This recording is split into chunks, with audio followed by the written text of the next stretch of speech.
오늘 말씀 제목이 하나님의 손이에요.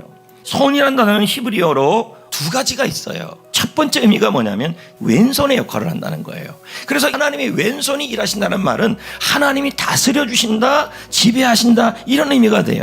자, 당시 느헤미야는 페르시아의 관원이었어요. 그 당시에 예루살렘 성벽이 무너졌다는 소식을 느헤미야가 들어요. 느헤미야가 그 소식을 듣고 부담을 느끼는데 부담을 안 느껴도 돼요. 그러니까 굳이 예루살렘에 돌아가서 꼭 성벽 짓는 일이 어디 쉽습니까? 또 그 일을 하려고 그러면 왕이 허락해 줘야 돼요. 근데 왕이 허락해 주지 않을 확률이 아주 높아요. 왜 그러냐면 느헤미야는 왕의 먹는 그 음료나 그런 것들에 대하여 점검하는 사람이에요. 그러니까 측근이 아니면 안 되는 사람이에요. 그러니까 웬만하면은 놓치고 싶지 않은 사람이 느헤미야예요. 근데 가서도 나무도 필요하고 그걸 가다가 다 얻어서 가야 되는데 그걸 왕이 허락해 주겠냐는 거죠. 이거에 대한 부담감이 느헤미야에게는 있어요. 그런데 왕이 삼림 감독에게 조서를 내렸다는 거예요. 왕이 그러면 뭐 한 거예요? 나무 문제도 해결해 주고 가는 길도 해결해 준 거예요. 그러니까 뭡니까?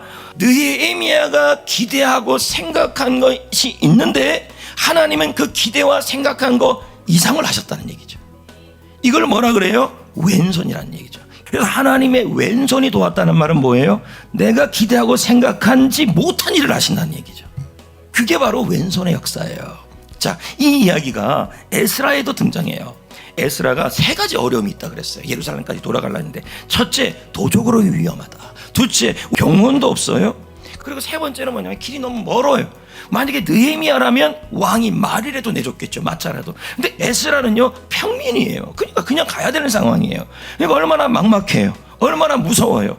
그런데 에스라가 무사히 도착해요.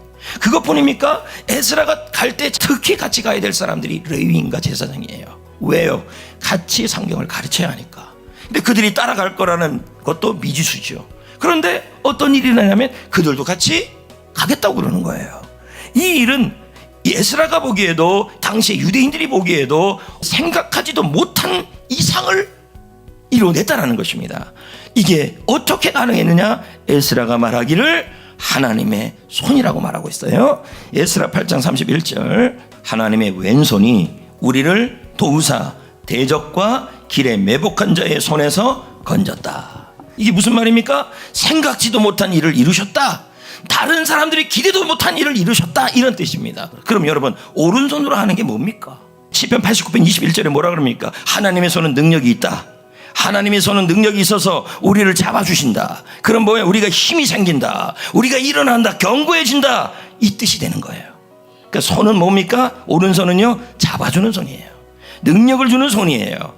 붙잡아주는 손이에요. 일으키는 손이에요. 인도하는 손이에요. 그게 오른손이에요. 그래서 오직하면요, 여러분들이 잘 아는 구절이 있어요. 이사야 41장 10절 뭐라고 그럽니까? 내가 너를 굳세게 하리라. 참으로 너를 도와주리라. 참으로 나의 의로운 오른손으로 너를 붙들리라. 자, 보세요. 왼손으로는 다스려서 선을 이루어주시고 오른손으로는 붙잡아 주셔서 능력으로 붙잡아 주셔서 우리를 승리하게 하시고. 그럼 이제 우리는 어떻게 해야 될까요? 여러분들 지칠 때는 하나님의 오른손을 생각하셔야 되고, 그리고 여러분 내가 지금 일이 뜻대로 안 될 때는 하나님의 왼손을 생각하셔야 돼요. 다스려 주시고 힘을 주시고. 아멘. 여러분, 지금 내 상황이 어떻습니까? 좋지 않죠. 기대한 것대로 반대로 갈 수가 있죠. 자녀들의 상황, 가정의 상황, 물질의 상황, 한국교회의 상황, 건강의 상황, 인간관계의 상황, 학교 생활, 점점 이런 일들이 일어나요. 그때 우리 마음속에 드는 것은 뭐냐면 다 그냥 그만두고 싶은 거죠. 떠나고 싶은 거죠. 사라지고 싶은 거죠. 거기다가 이런 일들 앞에서 기대대로 안 돼서 절망하고, 그리고 그런 일들 때문에 지쳐서 힘이 빠지는 그런 일들이 우리 안에 일어납니다. 이때 여러분 오늘 뭐라 그랬습니까? 주의 손이 행하는 일을 생각하라. 주의 손이 행하는 일을 선포하라. 왼손으로는 여러분이 생각하지 못한 일을 이루어 주실 것이고 다스려 주실 것이고, 오른손으로는 여러분에게 힘을 주고 붙들어 주셔서 승리케 하여 주실 것이라는 것입니다. 그러므로 우리가 할 일은 뭐예요? 하나님의 손이 행하신 일을 생각하고 선포하셔야 합니다. 승리하시기를 축복합니다.